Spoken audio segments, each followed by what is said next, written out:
La fin de notre série consacrée cette semaine aux côtes françaises. Coup de projecteur ce soir sur le gardien de notre rivage, le Conservatoire du Littoral. Depuis 35 ans, il arrache des hectares de côtes à l'appétit des promoteurs immobiliers. Illustration en Languedoc-Roussillon de Mathieu Benoît et Christian Barthès.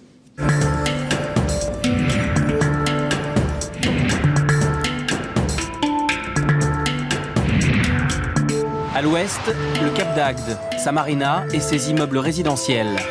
À l'est, les villas et les campings de Marseille en plage. Au centre, une bande de quelques centaines de mètres de large qui semble avoir miraculeusement résisté à l'urbanisation. Il y a une échasse blanche qui est dans son domaine de prédilection. La réserve naturelle du Bagnéas, paradis des grandes aigrettes et des hérons cendrés, a bien failli devenir un terrain de golf et un parc d'attractions. Après des années de lutte acharnée avec les promoteurs immobiliers, elle a finalement été rachetée en 1995 par le Conservatoire du Littoral. On est vraiment en bordure immédiate de la station touristique du Cap d'Agde. Ici, vous y êtes, vos petits-enfants, ils seront encore dans bien des années. Et c'est bien le principal. Ici, c'est devenu inaliénable par le fait que c'est Conservatoire du Littoral et que c'est aussi réserve naturelle nationale.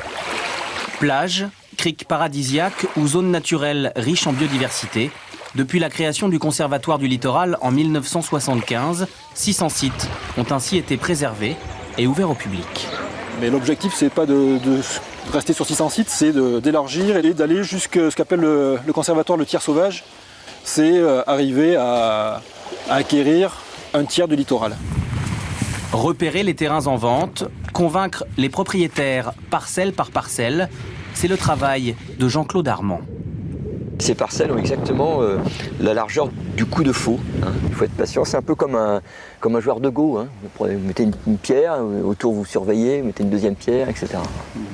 Une de ces dernières acquisitions, cette petite maison isolée, située à quelques mètres du rivage.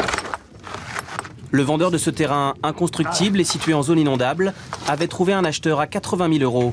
Mais une fois la vente bloquée par le conservatoire, il a finalement accepté de le céder à l'État pour 30 000 €. Le gros avantage du Conservatoire du Littoral, c'est de travailler dans le temps. On a le temps, on a une zone de préemption qui fait que rien ne peut nous échapper. On ne force la main à personne, mais le jour où un terrain se met en vente, on intervient. On intervient inévitablement.